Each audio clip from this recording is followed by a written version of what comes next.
CJI BR Gavai के सामने हंगामा। सीजेआई के सामने जूता फेंकने की कोशिश। किशोर नाम के आरोपी को हिरासत में लिया गया। पेशे से वकील है आरोपी। सूत्रों के हवाले से जानकारी मिल रही है। सीजेआई के सामने जूता फेंकने की कोशिश की गई। सीजेआई बीआर गवई के सामने हंगामा हुआ। एक शख्स ने उन पर जूता फेंकने की कोशिश की।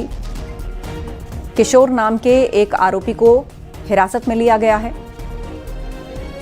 पेशे से वकील बताया जा रहा है आरोपी। पुलिस ज्यादा जानकारी जुटा रही है। इसकी मंशा पता की जा रही है कि आखिर ये हरकत इसने क्यों की। सीजेआई के सामने जूता उछाला। संभल के गैसुलवरा मस्जिद को ध्वस्त करने का काम फिर से शुरू हो गया है। हैमर मशीन से ड्रिल करके अवैध मस्जिद को तोड़ा जा रहा है। मस्जिद कमेटी ने मस्जिद को तोड़ने के लिए एक हैमर का इंतजाम किया। और आपको बता दें, राया बुजुर्ग इलाके में अवैध मस्जिद को तोड़ने के लिए प्रशासन ने मस्जिद कमेटी को 4 दिनों का समय दिया था, जिसकी मियाद पूरी हो चुकी है।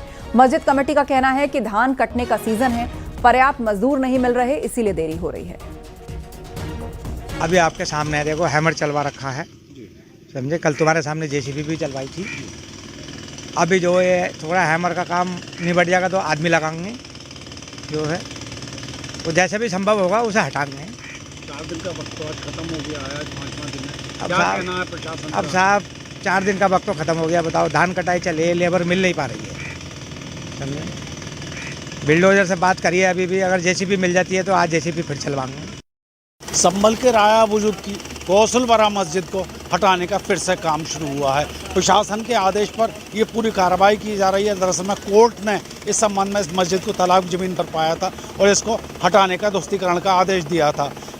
4 दिन का मस्जिद कमेटी को वक्त दिया गया था, मगर मस्जिद का करीब 80% से ज़्यादा हिस्सा भी खड़ा हुआ है। हालांकि कल मस्जिद कमेटी ने स्वयं पहल कर यहाँ पर जेसीबी से मस्जिद को हटवाने का काम शुरू किया, लेकिन जेसीबी खराब हो गई। इसके बाद काम बंद हो गया। वहीं अब मस्जिद कमेटी ने हैमर की व्यवस्था की है। एक हैमर से इसके लिए मस्जिद को हटाया जा रहा है, तोड़ा जा रहा है। हम अपने साथी कैमरा पर्सन से कहेंगे ज़रा साहब वो तस्वीर दिखाएं। ये मस्जिद के गेट के बराबर का हिस्सा है जिसके लिए गिराया जा रहा है हैमर यहाँ पे। हालांकि कमेटी का कहना है कि कटाई का वक्त एक ही हैमर मिला है, तो मस्जिद कमेटी के सहयोग से इस मस्जिद को संभल से हटाया जा रहा है। इसमें हालांकि वक्त लगेगा, लेकिन मस्जिद को हटाने की कार्रवाई फिर से शुरू हो गई है। दरअसल में संभल में ज़मीनों पर अवैध कब्जों को लेकर तमाम सारे ऐसे मामले आए थे जिसमें धर्मस्थल भी बनाए गए थे। संभल में इससे पहले 2 मस्जिदों को प्रशासन ने हटवाया था, एक दरगाह को पीछे हटवाया था। वहीं अब कोर्ट के आदेश पर इस गौसुलवरा मस्जिद को भी हटाने का काम हो रहा है। हम राया बुजुर्ग गाँव में मस्जिद के ठीक सामने हैं, जहाँ पर मस्जिद कमेटी के लोग भी मौजूद हैं और निर्माण को हटाने का काम हो रहा है। सुनील कुमार, न्यूज़ 18 संभल। अयोध्या के एसपी सांसद अवधेश प्रसाद ने एनसीआरबी की रिपोर्ट पर सवाल उठाए। उन्होंने कहा कि ये रिपोर्ट पूरी तरह से गलत है। अवधेश प्रसाद ने आरोप लगाया कि यूपी में महिलाओं और लड़कियों के खिलाफ अपराध बढ़े हैं, दलितों के उत्पीड़न के मामले बढ़े हैं। उत्तर प्रदेश देश का ऐसा प्रदेश है जहां पर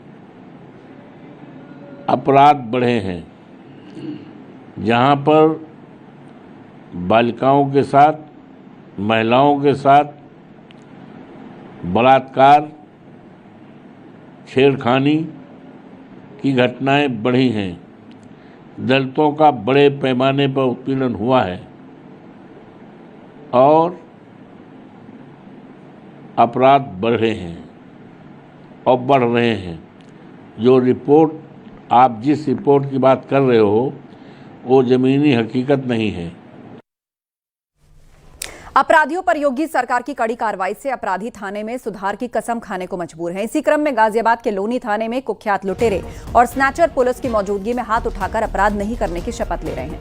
पुलिस ने कुल 29 अपराधियों को तलब किया, जिनमें से 22 लोगों ने सुधरने की शपथ ली। बाकी 7 अपराधियों के खिलाफ पहले ही कड़ी कार्रवाई का संदेश दिया जा चुका है।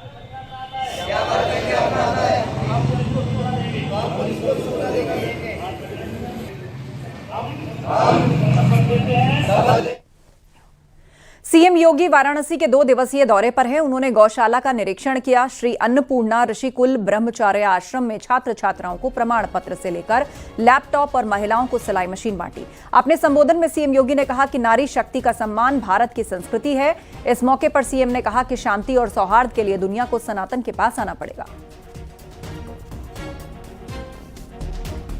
तो छात्र छात्राओं को सीएम ने प्रमाण पत्र दिए, लैपटॉप बांटी, सिलाई मशीन दी,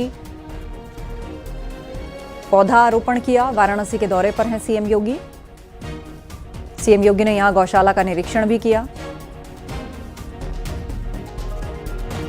शांति और सौहार्द का मार्ग प्रशस्त करना है तो सनातन धर्म की ही शरण में सबको आना पड़ेगा। सनातन धर्म ही उनके लोक मंगल का, लोक कल्याण का मार्ग प्रशस्त कर सकता है और सनातन धर्म ही सबकी सुरक्षा, सबके कल्याण का मार्ग भी प्रशस्त करेगा। और सनातन धर्म को बचाना है तो हमें संस्कृत की शरण लेनी ही पड़ेगी, संस्कृत को माध्यम बनाना पड़ेगा।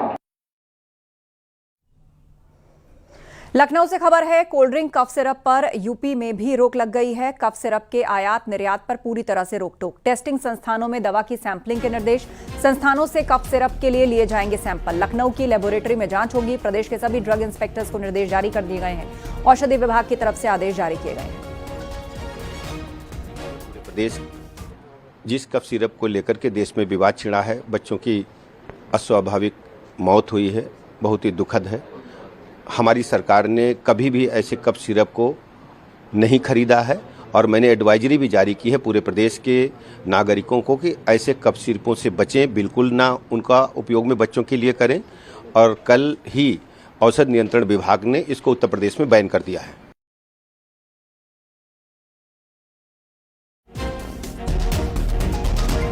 तो यूपी में भी एहतियात के तौर पे बड़ा कदम उठाया जा रहा है और कदम ये कि कफ सिरप्स की लेबोरेटरी में जांच होगी।